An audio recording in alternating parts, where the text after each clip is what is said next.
During an episode of The Ticket and the Truth podcast, Hall of Famer Kevin Garnett slammed Ant-Man himself, Anthony Edwards, and all of the players in the modern era. In Garnett's eyes, today's players wouldn't have been able to play in his era. According to Kevin Garnett, the modern era player wouldn't be able to deal with the physicality of the past. He likened it to the physicality that they dealt with and struggled with during the 2024 Paris Olympics. Here's more of KG and what he had to say. Take a listen. You didn't watch. Man, Jordan, the only one has skill. Yeah, I know you didn't watch the game. I know you But didn't him saying that. Yeah, so, you can't say that. You know what? And then Respect to the young fella, man. I don't get on here, and we don't use this platform to douse anything, but I'm not going to start the cooning. I'm here to elevate the game. I'm here to help the young players elevate themselves. But it's always different eras. And when you hear Michael Jordan and some of the greats talk about the different eras of play, the 80s were different from the 70s, the 70s were different from the 60s, the 60s was different from the 50s. But in all of it, it had gamemanship, it had aggressiveness, and it had stuff that came with it that you didn't really hear about that you hear now. Nah, Lord, he feeling himself, and I like that. I like that he feels good. But when you're a savant and you're talking to the league and you spitting different shit, nah, you got to know what you're talking about to be in the argument or to be in the discussion of what we're talking about. First things first, let me tell you what pissed me off. I shouldn't say pissed off, but I kind of felt a little pissed off at KG for this one thing. You ain't got to qualify how much love you got for the young brother and all this, and y'all podcast ain't here to hurt nobody. Yo, bro, you a Hall of Famer and a champion. The truth, Paul Pierce, you a Hall of Famer and a champion. I know you work at the other network. I don't give a damn. Mad respect for you and what you did on that basketball court, especially in crunch time, the truth. Got a right to say what the hell you want to say. Say what you want to say. As long as you ain't attacking the person. But you can attack what they said. And as long as you're doing that, you ain't got to qualify your comments. Let's get that out the way first. Secondly, I appreciate Kevin Garnett clapping back at Ant-Man because I certainly disagree with Ant-Man. Now, I will say this. Kevin Garnett was also quoted as saying that Ant-Man and these players couldn't play in the old era, 90s, 80s, things like that. That's not true. That's not true. Let's be more specific and let's understand what Kevin Garnett was saying. What you're saying is based on the way the game is played today, these cats who lean on today's rules and regulations to qualify their greatness, it would have been significantly tougher for you to be as great as you are now back in the day, playing with the rules and level of physicality that they allowed. Perfect example would be Steph Curry. Steph Curry came into the league with soft ankles. You might not have survived. They would have sat up there, they'd have untied your shoelaces, they'd have stepped on your foot, they'd have twisted your damn ankle, they'd have messed with you all day, every day. That's what they're talking about. All right?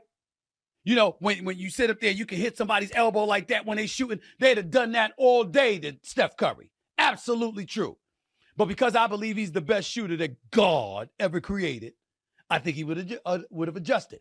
You can't tell me that a LeBron at 6'9", 260 couldn't deal with the physicality of the old days because he would have been hurting people because that's how powerful and that's how strong he is. You can't tell me Kobe couldn't have done with that. You can't tell me that Vince Carter, the greatest in-game dunk I've ever seen, couldn't have dealt with that.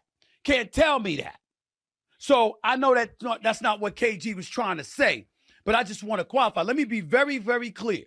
Steph Curry could have played in the old era because you just don't teach shooting ability like that. Klay Thompson could have played in the old school era because you just don't teach shooting ability like that. LeBron James, any era. Russell Westbrook would have been a monster. Without having to rely on the three like that, Russell Westbrook would have been off the chain. James Harden would have danced on people. Kevin Durant, any era, he's 6'11" with a handle and a J.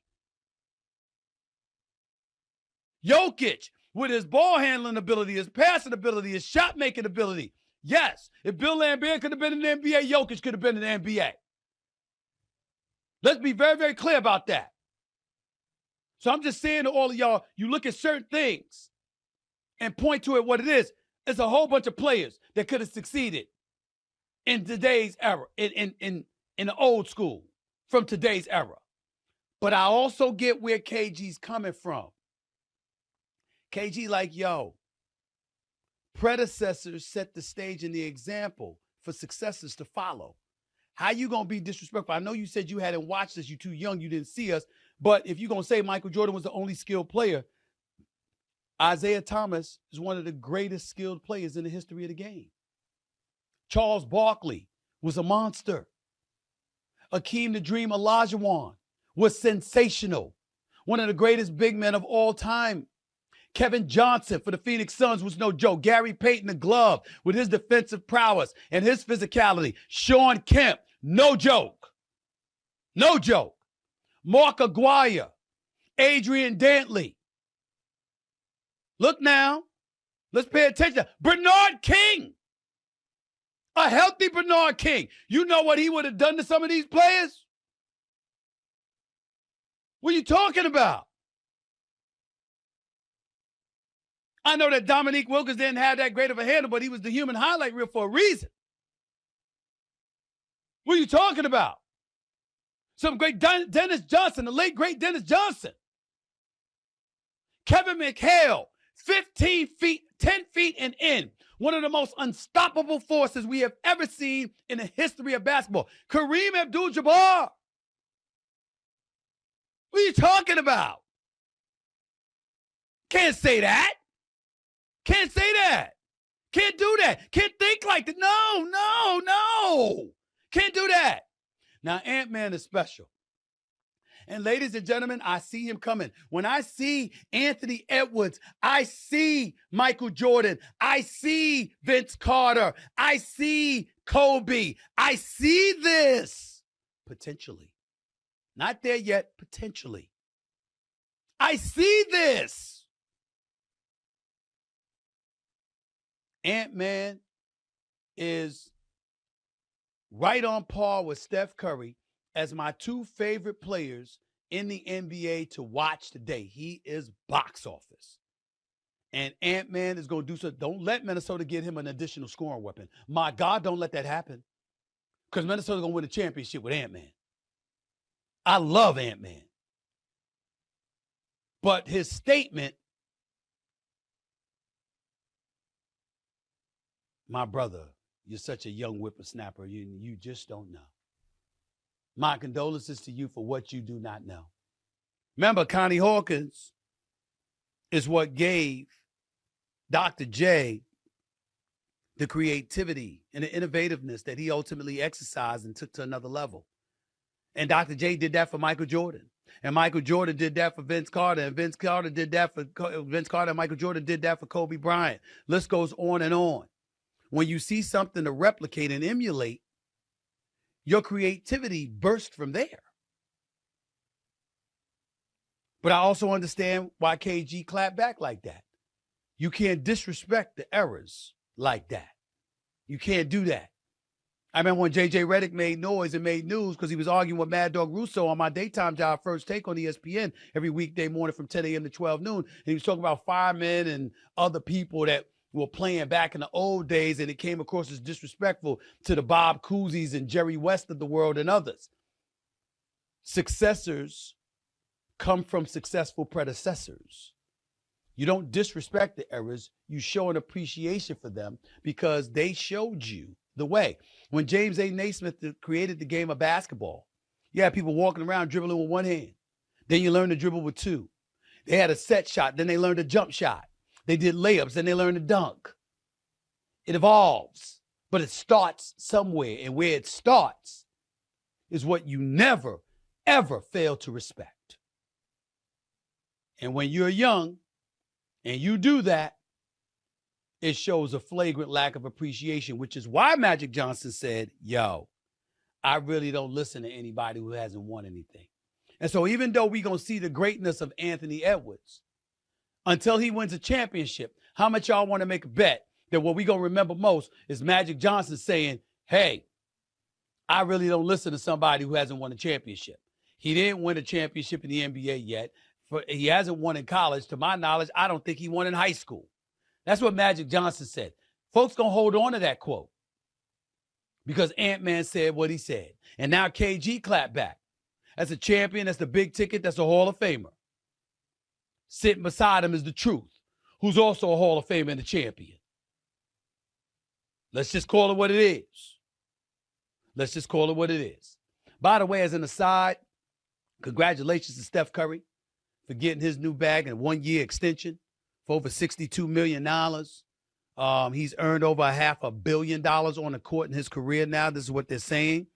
One of only 7 players in NBA history with at least 4 NBA championships and 2 league MVP awards, and now he's an Olympic gold medalist. I thought he should have been the MVP of the Olympics, by the way, even though he didn't show up until the last 2 games. He was that spectacular, but LeBron James was a model of consistency throughout the Olympic Games, so I can't poo-poo him getting the MVP award. But just so you know something about Steph Curry, one of only 4 players in league history with multiple NBA titles, multiple league MVPs, and multiple scoring titles, joining Kareem Abdul-Jabbar, Michael Jordan, and Wilt Chamberlain. And last but not least, Steph Curry's career NBA ranks. Most in NBA history with three-pointers made, 774 and counting. 3rd all-time with a minimum of 2,500 attempts from three-point range in terms of percentage at 42.6. Free throw percentage, he's number 1 all-time in NBA history with 91% from the free throw line. And his true shooting percentage of 62.6%, which is basically an advanced statistic that measures a player's efficiency at shooting the ball.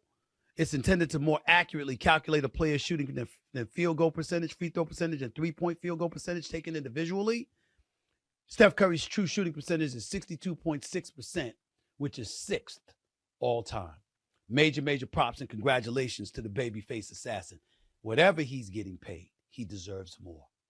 He's that valuable. He's that significant. He's that much of an incredible role model and a champion. He's that big time. He deserves even more. Here's the real question. Is Golden State going to get anybody new to play with him in Draymond Green? And if they can't, why can't they? Is it because of Steve Kerr? I'm just asking. Especially after that Jason Tatum experience in the Olympics. I'm just asking. Something to think about.